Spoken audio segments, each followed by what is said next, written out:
Şeýle-de gahrman arka dagymyz Russiýa Federatsiýasynyň federal ýygynynyň federal geňeşiniň başlygynyň ornwatary Kosachev bilen duşdy. Oň dowamyny iki ýurdun arasyndaky parlamentary gatnaşyklaryny mundan beýlägem ösdürmegiň meselelerini garaldy. Gahrman arka dagymyz mihmany türkmen topragyny görýändigine saatlygyny aýdyp, oňa Hazaryň kenaryna geçirilen halkara maslagada gatnaşmaga iýerilen çakyly kabul edendigi üçin minnetdarlyk bildirdi.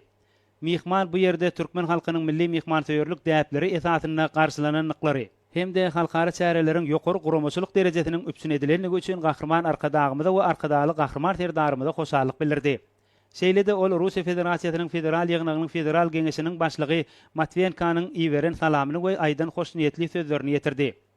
Gahrman arka dagymyz hoş niýetli sözler üçin minnetdarlyk bildirip, öz gedeginde Russiýa Federatsiýasynyň federal ýygynynyň federal geňeşiniň başlygyna özüniň iň gowy arzularyny aýtdy. Häzirki döwürde ähli ösüş maksatnamalaryny üstünlikli durmuşa geçirmekde parlamentleriň eýilýän ornuny fotolandyrmak möhüm wezipeleriň hatyryna kesitlenenler. Muňa özi kanun çykarjy edaralaryň parahatçylygy we durnukly ösüş üpsün etmegisine goşýan goşandynyň ýokarlanmagyny şertlendirer.